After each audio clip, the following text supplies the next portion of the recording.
5 migraine triggering mistakes that you're making over the holidays or while traveling. The first is drinking too much alcohol. If you can do it, try the teetotaler method. Drink no alcohol.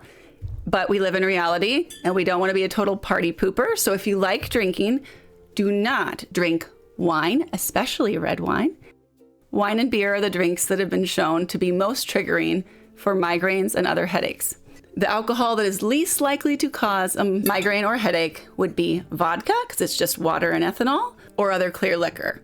Mistake number 2, blood sugar dysregulation. So that's making food choices that cause your blood sugar to suddenly spike or suddenly drop. Hyperglycemia or hypoglycemia. We get a blood sugar spike if we don't also have fat and protein with our carbohydrate. So if you're going to have the Martinelli's apple cider or the alcohol, make sure that you're also having cheese or nuts to slow down the carbs hitting your bloodstream. Mistake number 3, not enough sleep and dysregulated sleep schedule. Messed up sleep schedule is going to trigger headaches no matter what. If you have jet lag and are changing time zones, you have supplements like melatonin, which I wouldn't take every day, but you can take while traveling. Prescription sleeping drugs, I take trazodone every night. I will take stronger sleeping medications while I travel. When you stay up 3 hours past your regular bedtime till, say, 2 a.m. at a party, the temptation is to sleep in that same number of hours. Don't do it. This causes a phenomenon called the Saturday morning migraine or the Sunday morning migraine, depending on the night that you stay up partying. It messes up your sleep cycle to sleep in too much. So I recommend if you have to add extra time for sleeping, I would just add an extra hour, but do not do the full 8 hours of sleep thinking that you're going to catch up. You're not. And it's going to hit you about 11 a.m. with a migraine. And you're like, why? I got a full night's sleep. Well, you're hungover and you overslept. And your brain is not used to sleeping until 11. Migraine triggering mistake number 4. Too much stress, too much stimulation, too much noise and light. That's always going to happen around the holidays or while traveling. There's not very much you can do about it, but you can mitigate how much of it you experience. There's obvious stuff like doing your shopping ahead of time, being organized. These things are hard to do. We can do our best. For the bright lights, you can pack multiple pairs of sunglasses. I have indoor tints and I have outdoor tints. I wear the indoor tinted glasses when I'm under bright fluorescent lights like at an airport or gas stations.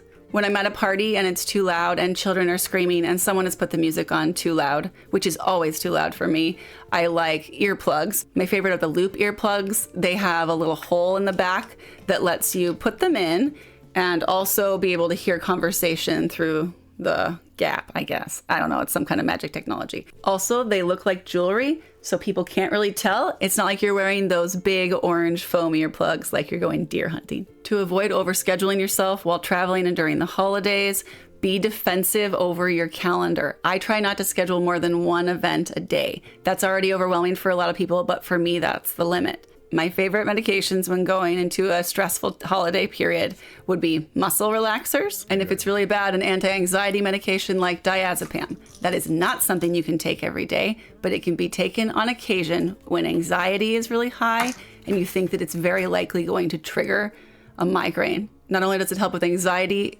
it's also a muscle relaxant that's a lot stronger than something like Flexeril. So it's going to help chill out your whole system. Obviously, you cannot drive. If you want to go drug-free, there are also lots of options. One of my favorites to relax the muscles when you're stressed is these little instant hand warmers. When I travel, I normally bring my electric plug-in hot pad to drape over my neck and shoulders to help relax those muscles that can lead to that tension and that clenching and then eventually that headache. But when you can't do that, like on an airplane or in a car, I bust open these packs of hand warmers. You can place them on your neck, or if you want to be super subtle, you can hide them behind a hoodie or just pop on a cap and then roll them up behind to sit on the back of that occipital area. You can do the same with ice packs. If you can't travel with one, you can get the kind that you squeeze and break. I buy those on Amazon. You can do the same. Tuck them behind your airplane seat or behind your hat or your hoodie. Mistake number 5, not planning for the worst. We all want to hope that this is going to be the year we have things pulled together and that we don't get a terrible migraine. But that can land you in the emergency room, missing your entire holiday. And it really sucks. I've been there. It's embarrassing. It's depressing.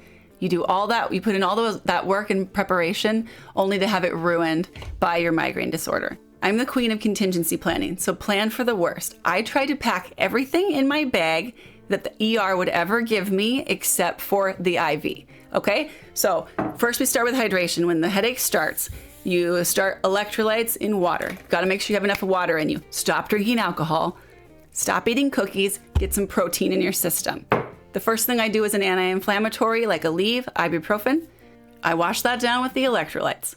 Then I would pick a migraine abortive medication. So that would be something like Imitrex or whatever you already have worked out with your doctor to stop a migraine in its tracks. For some people, they can use caffeine, which would be in a medication like Excedrin migraine. If you're going natural, then you would skip all of those drugs and then you would go right to the things that you know can reduce your symptoms. So that's laying in the dark, eye mask, ice on the back of your neck is typically the thing for me. Sometimes I will do a hot shower. Ice on the back of the neck will numb the nerves. The hot shower will relax the muscles. I like to do both. Hot shower first, then ice. If I have to again, hot shower, then ice again.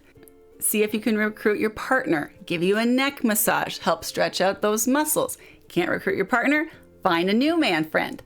But whatever you do, you don't need to hide the fact that you're having a migraine attack from everyone around you. Don't think that you're going to be a party pooper and it's going to ruin everyone's fun, because actually your family and your friends are going to feel bad that you missed out on the party because you were in bed with a migraine.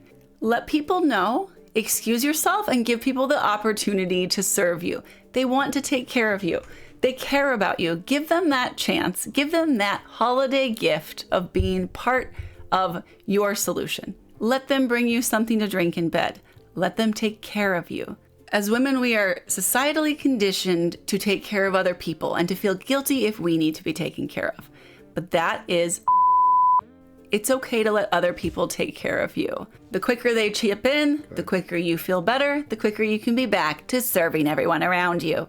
So you did a good job. You prepared for the worst. You had your whole arsenal of migraine medications. Once the migraine is gone, you're going to hit that postdrome. That's your after migraine hangover. For a lot of people, that's just feeling low energy. That's that brain fog. You feel kind of hungover and crappy. When that happens, if you had certain responsibilities, do your best to delegate. Don't feel guilty. I try to think of migraines like the stomach flu. No one's going to be mad at someone who all of a sudden just ran to the bathroom. You didn't choose to have a migraine. You did everything you could do to prevent it. Now let people pick up the slack. It is not up to you to pull the whole holiday off all by yourself without any help. Thanks for listening. I'm Becky Overshares. Please subscribe if you want to hear more content about managing chronic illness like migraines, depression, anxiety, premenstrual dysphoric disorder, epilepsy, scary diagnosis like brain tumor. I've been through all of these things, and I've gone from being in bed 25 out of 30 days a month with debilitating headaches to a life full of energy and health where my migraines are annoying but still manageable. Follow me and I can walk you through all of the lifestyle changes and surprisingly simple treatments that have given me my life back.